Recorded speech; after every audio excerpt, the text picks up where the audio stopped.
what's up? It's your boy here, Kuya with Kate. We just got done doing some competition training. I'm gonna show you guys how to do a good ab workout that has a lot of practical jiu-jitsu movement.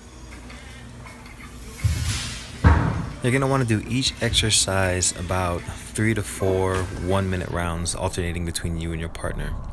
Okay, for the first exercise, we have high diamond catches. The position of high diamond is a great position to finish a triangle from. Basically, it's one arm in, one arm out, with the ankles locked behind your opponent's head. Okay, for the exercise here, I want to get my hips up off the ground. I'm trying to shoot my legs as high as I can and try to at least get the back of my knee to be able to touch Kate's shoulders here. So with every rep, I'm working the core, lifting my hips up off the ground and locking the ankles behind the head.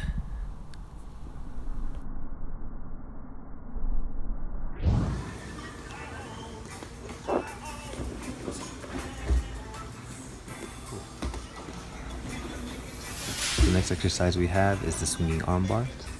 I'm going to be going side to side, alternating arm bars, and I do this by using the momentum I use from taking my leg off of Kate's head here, swinging it to the other side while pressing on her hip with the other leg.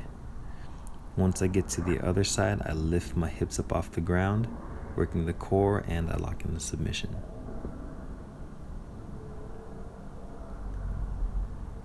I repeat the steps over, swinging the leg. Notice how I grab the arm under the opposite arm, grabbing hold of the tricep and locking in the submission. The side to side motion also helps you work your obliques. So while you're doing this, the rocking motion will help you work the abs, and the side to side will help you work your obliques.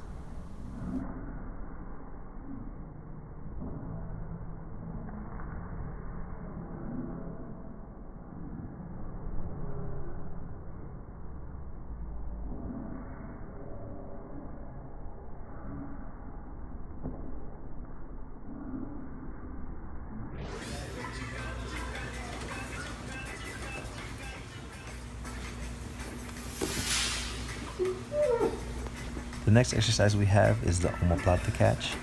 Here I'll be doing alternate omoplatas on Kate, not so much to finish submission, but just to catch the arm. So here I just finished the rep, and in order to reset it, I'm going to lean back and I'm going to turn my hips towards Kate. And then I'm going to sit up, and Kate is going to feed me the other arm. I'm going to catch that and start leaning towards the opposite side. I'm going to rotate and lift my hips up, engaging my core again, using my leg to catch the omoplata, sit up and grab the hip. Again, not to really finish the omoplata, but just to get to the position. And then I'm going to reset it by leaning back, turning my hips towards Kate, basically re-guarding. I'm going to sit up, and the process is going to start over on the other side. If you've done a few rounds of each of these exercises, at this point you should really feel your core starting to burn.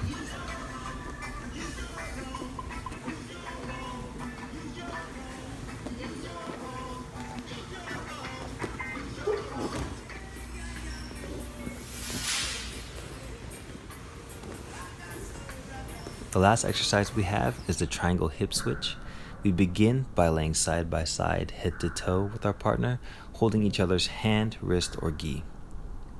For the workout, what we're going to do is we're going to lift our hips up in the air, and we're going to switch places so that my hips are where my partner's hips were at the beginning of the rep, and my partner's hips are where my hips were at the beginning of the rep. For added muscle memory, at the end of each rep, I like to catch the triangle position.